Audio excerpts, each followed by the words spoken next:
Hello बच्चों, let's read the question. So question में given है कि in sine wave minimum distance between two particles which always have same speed is. Okay, so यहाँ पर हमें दो पार्टिकल जिनका सेम स्पीड है, इनके बीच में मिनिमम डिस्टेंस फाइंड करना होगा in a sine wave. Okay, so इस क्वेश्चन में जो की कॉन्सेप्ट होगा, key concept is sine wave. Sine wave. Okay, so पहले हम एक साइन वेव को ड्रॉ करेंगे। So this is the sine wave.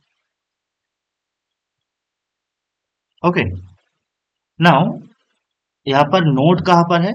So let's say this point is A, this point is B, this point is C, and this is D. Okay. So A, B, C, D are nodes. A, B, C, D are node points. Okay.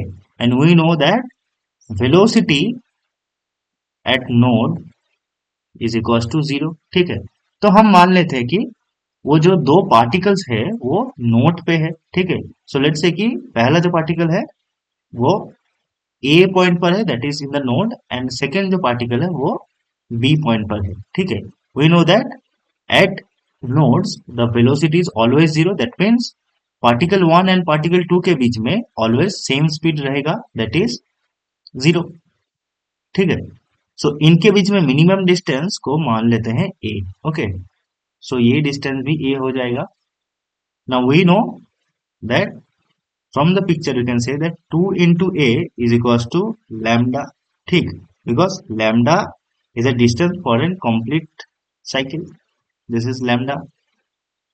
So यहाँ से हम कह सकते हैं कि minimum distance a is equals to lambda by 2. Okay, so हमारा answer हो जाएगा lambda by 2 is the minimum distance between two particles which always have same speed. So option number is our correct answer. Hope you understand it. Best of luck.